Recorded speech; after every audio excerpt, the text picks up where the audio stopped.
Se você já teve alguma crise de pânico ou presenciou alguma, sabe muito bem como essa situação pode ser desesperadora. A crise pode se manifestar de várias formas e ter muitos sintomas diferentes. Entre os mais comuns que a gente observa são os tremores, a hiperventilação e aquela sensação de medo constante, como se alguma coisa muito ruim fosse acontecer. Mas além desses, algumas pessoas também podem experimentar alguns sintomas mais graves, como o formigamento, aquela sensação de que a garganta está fechando e até a sensação de desmaio.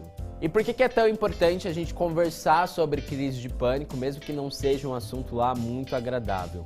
Porque quanto menos informação a gente tem sobre crise de pânico, mais a gente acredita que os sintomas são reais e não psicossomáticos. Então, é muito comum que a pessoa esteja experimentando uma crise de pânico, um ataque de pânico, e achar que está tendo um derrame ou infartando, por exemplo. E quando a pessoa não tem consciência de que aquele momento vai passar, que é só uma crise de pânico, ela fica com mais medo por achar que está tendo um derrame ou infartando, e esse medo alimenta a crise que acaba piorando. Então, o que a gente pode fazer se a gente estiver tendo uma crise de pânico ou ver alguém passando por isso? Então é muito importante não lutar contra todo esse sentimento de medo, porque ele vai continuar ali, e quanto mais você pensar de não posso ter uma crise de pânico, não posso insistir nisso, mais o seu cérebro vai lembrar que você está tendo uma crise de pânico e ela pode piorar. E hoje a gente vai falar algumas dicas para você que sofre de ansiedade ou qualquer outra doença que acaba gerando crises de pânico.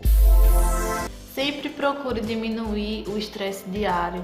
Procure fazer coisas que você gosta, coisas que te acalmem, lembranças boas, fique próximo dos amigos, ria, brinque, faça coisas que você fazia antes, ouça músicas que te deixem feliz, alegre, dance, curta com os amigos.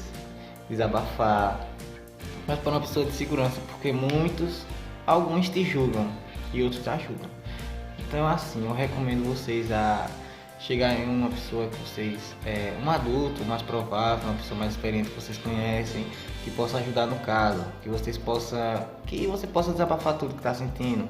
Um psicólogo, ou então falar com alguém da família, aí um adulto vai saber o que fazer, vai procurar ajuda de um profissional. Muitos homens acham que pelo simples fato dele ser homem, não pode falar sobre esse assunto com ninguém ou ficar se guardando por isso, para essas coisas, quando sente ansiedade ou depressão. Porque desde cedo todo mundo rotula que por ser homem não pode chorar e não pode ter fraqueza. Aí eles acham que se algum dia vir sofrer por isso ou falar com alguém, vão dizer que ele é fraco, que não consegue. E uma dica que eu dou para quem sofre por esse tipo de transtorno de ansiedade e depressão é sempre não deixar sua mente se ocupar com coisas negativas. Procurar fazer mais coisas que ocupem sua mente com coisas boas, praticar exercícios, alguma coisa que você goste, mas não deixar sua cabeça com pensamento preso e negativo. Sempre procurar fazer coisas que ela tenha pensamentos bons. Essas técnicas ajudam você a tirar o foco do seu cérebro dos sintomas e olhar para outra coisa. No caso das preces, das orações, também é legal porque você recorre à sua fé, que pode te ajudar a sair desse tipo de situação. Uma coisa que ajuda bastante é listar coisas que você consegue ver, que você consegue sentir o cheiro, que você pode tocar, porque isso ajuda você a concentrar no momento presente, no mundo real e não no medo que está dentro da sua cabeça. E a última delas, e talvez a mais importante de todas, é controlar a respiração. Todo mundo deveria aprender técnicas para controlar a respiração porque ela coordena todo o nosso corpo. Quando você está bravo ou quando você está estressado, por exemplo, é muito comum que você respire muito rápido, muito forte e não puxe o ar totalmente. Agora, quando você está tranquilo, você respira de uma forma mais tranquila, mais plena, mais demorada. Então, quando você força o seu corpo a respirar de uma forma tranquila, ele vai se adequando também e isso ajuda a que a crise passe mais rápido. E os pensamentos durante uma crise de pânico também são muito importantes.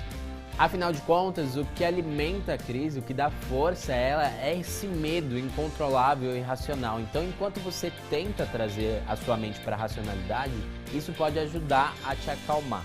E que tipo de pensamento você tem que ter quando você estiver passando por isso? A certeza lógica de que nada vai acontecer, que é um fenômeno que não está no seu controle, mas que vai passar. Além disso, uma coisa que ajuda bastante é apelar para a lógica e lembrar do seu histórico, da sua vida. Afinal de contas, você já sobreviveu a tanta coisa nessa vida, não é? E talvez nem seja a sua primeira crise de pânico. Se você já passou por uma ou já passou por tantos outros problemas, você também vai conseguir passar por esse. Você precisa se lembrar disso.